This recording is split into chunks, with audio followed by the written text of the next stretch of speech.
Boker Tov, Parashat Vayera, nous sommes jeudi, Mishnah Zvachim, 4e Pérec. Donc on va faire un petit rappel. C'est quoi un pigoul?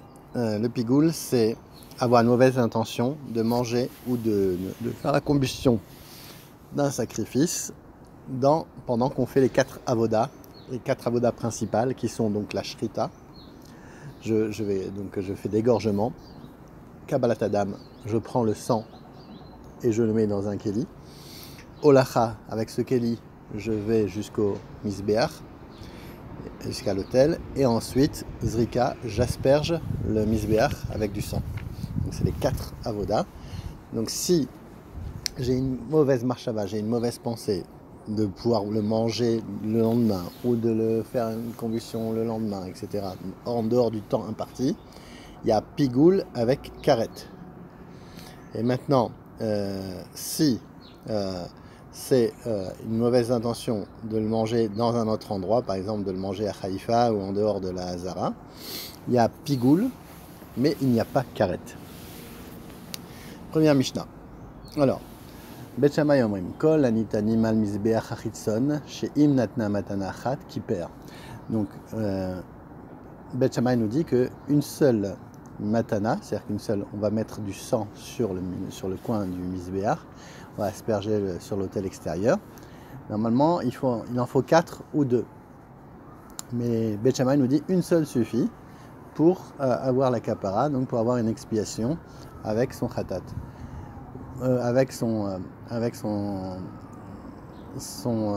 Pas et pour le khatat, il nous dit que shte matanot, il faut quand même 2 matanot. Il faut mettre 2 aspersions. Ou bet il alomrim afratat shenatna matana achat qui perd. Et donc comme d'habitude, bet il est beaucoup plus mekil. Une seule matana, donc sur le misbéach, permet de faire une kapara. Les fichar. Donc pour bet Hillel, im natan et arishon ketikna vet ashnia chut lesmana qui perd. Donc s'il a fait la première comme il se doit, donc il est déjà qui perd. Et donc ensuite, il a pensé faire la deuxième en dehors du temps, comme déjà la première suffisait. Donc il n'y aura pas de il est qui perd. Nathan et arishon chut lesmana vet ashnia chut koma pigoul. Donc par contre, s'il a fait la première en dehors de son temps, donc c'était la première qui comptait, c'est elle la plus importante, et la deuxième en dehors de l'endroit, pigoul vichayim alav karet. Pourquoi? Parce que là, puisqu'au moment de la première aspersion, il n'y avait pas d'autre intention inappropriée. Et donc là, il y a pigoul. Donc il faut retenir bien ce principe. Pour qu'il y ait pigoul, il faut que l'animal ne soit pas pasoul. Et donc si tout est fait comme il se doit, le pigoul, donc la faute de pigoul tombe. C'est-à-dire la mauvaise marchava. Deuxième Mishnah. Kol anitanin al misbeach hapnimi she'im chiser achat mina matanot velo kiper. Lefichach im natan kulan ketiknan ve'achat shelo ketiknan pasul ven bokaret. Donc comme on l'a vu, pour le misbeach achitson, on avait dit qu'une seule matana, donc une seule aspersion de sang suffisait. Par contre, pour le misbeach hapnimi, donc l'autel intérieur, donc s'il en manque une seule des matanas, donc soit 2 soit 4, une des 2 ou une des 4, ou voire même une des 7 quand il y a le jour de Kippour, im natan kulan ketiknan ve'achat shelo ketiknan pasul ven bokaret. Donc le fait d'avoir fait, par exemple sur les 4, il en a fait une qui est pas bonne, et ben donc on a dit que c'était pasoul, et donc quand c'est pasoul, le pigoul ne tombe pas, donc et il n'y aura pas de karet. Mishnah 3. Alors, la Mishnah 3, c'est on va parler des matirines. Donc on va parler des choses qui ont des matérines et des choses qui ne sont pas matérines. Et il faut connaître un principe. Chez En Pigul Chal et la al davar chez Eshlo Matirin Achirim. Donc le Pigul va marcher uniquement sur des choses qui ont un matérine, qui ont des matérines, des choses qui vont lui permettre d'exister. Alors on va voir c'est quoi le cas dans la troisième Mishnah. Velu devarim shen chayavin aleem mishum Pigul. Donc voici les choses que si il en mange du Pigul, il ne sera pas chayav karet. Alors, Akometz, Vea Levona, Vea Ketoret, Uminchat Kohanim, Uminchat Kohen Mashiach, Vea Dam, Vea Nesachim Abain Mipne Atzman. Alors, donc, toutes ces choses. Donc, la Kometz, donc la poignée qu'on faisait pour faire brûler à l'intention la poignée, quand on prend une poignée de farine. La levona, c'est un épice qui s'appelle la levona qu'on mettait sur les melachot. À ketoret, donc c'est les ketoret de l'encens. Ou minchat kohanim, donc la mincha que amenaient les kohanim. Ou minchat kohen mashiach, la chavitin, les pains qu'amenait le kohen gadol. Ve'adam, et le sang. Et les nesachim, donc les libations de vin qui venaient par elles-mêmes, tout ça, c'est des choses qui sont indépendantes, donc qui n'ont pas besoin d'un matérine. Donc quand on a eu une mauvaise marchava de les manger, de les manger en dehors du temps imparti, même s'il y a un pigoul, on n'est pas chayav karet. Pourquoi? Parce que ce sont des choses qui se suffisent eux-mêmes, ils n'ont pas besoin d'autre chose pour être permises. Donc, comme le klal qu'on a dit, la règle qu'on a dit, chez En Pigul Chal, et là, al davar, chez Eshlo Matirim Achirim. Donc, comme ils ne dépendent pas de Matirim Achirim, donc de choses qui vont les permettre, et ils viennent par eux-mêmes, alors on n'a pas besoin, donc il n'y a pas de Pigul qui est Chal. Divrei Rabbi Meir, Vechachamim omrim, af abaim im abema, même ce qui vient avec la béma, le log shemen shel metzora, donc on amenait de l'huile pour le metzora, et on en mettait sur le pouce et sur le lobe de l'oreille droit. Rabbi Shimon Omer, en chayavin ala mishum pigul. Rabbi Shimon nous dit, non, cela, il n'y a pas de pigoul parce que ça se suffit. Et Rabbi Meir omrim, chayavin ala mishum pigul, sheda macha matiro. Il dit non, il faut le mélanger avec du sang. Donc le sang on a mélangé l'huile et le sang et le mettre sur le lobe. Donc le fait qu'on a besoin du sang, donc il y a un matir, donc là il y a un pigoul. Et chol sheyesh lo matirin, ben l'adam, ben la misbeach, chayavin ala mishum pigoul, comme on l'a vu, la règle.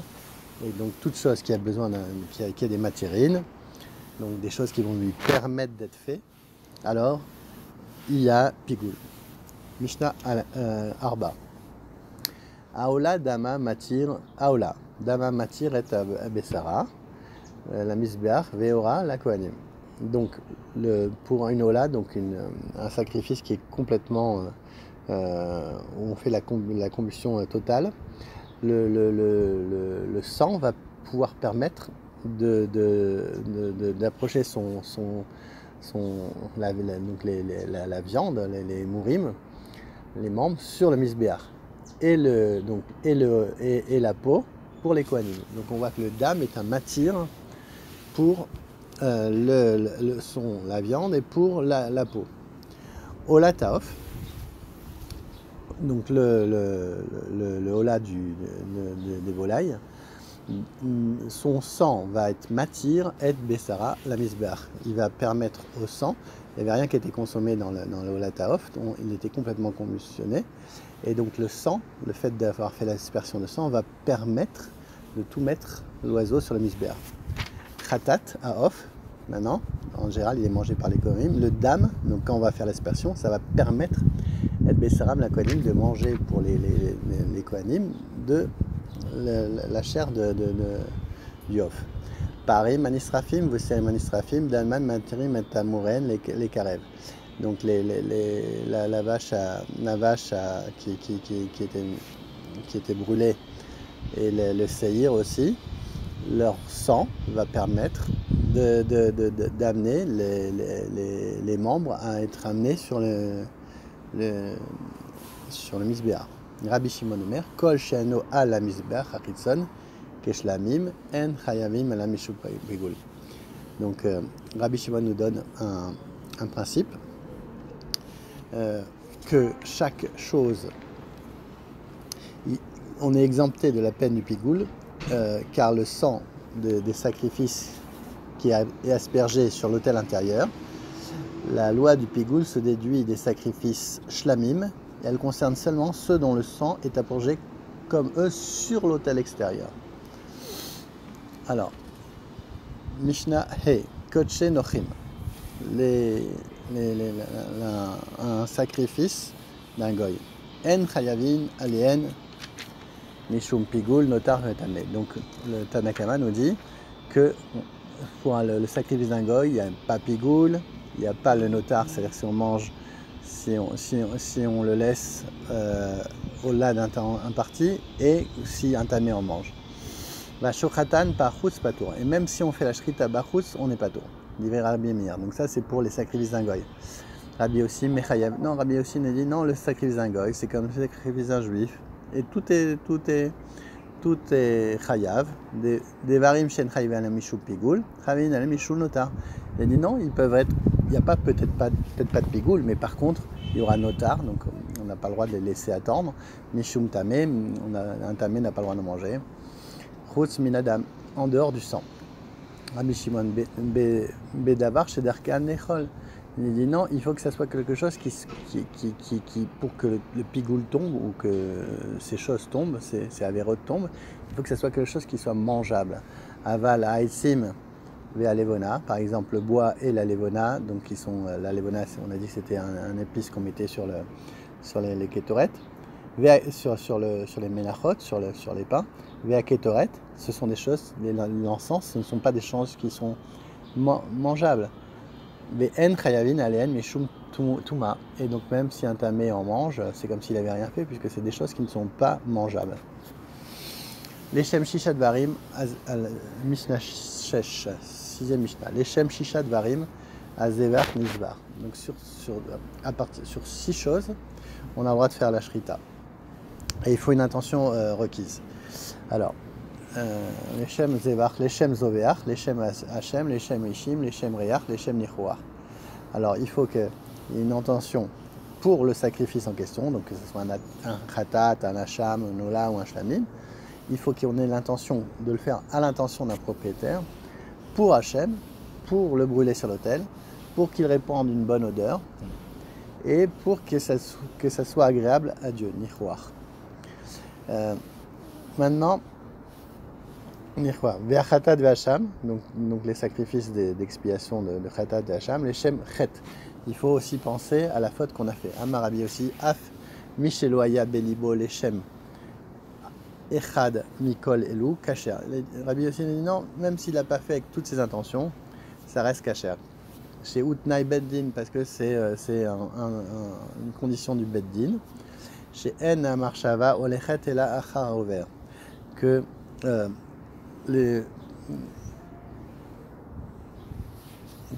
tout ce qui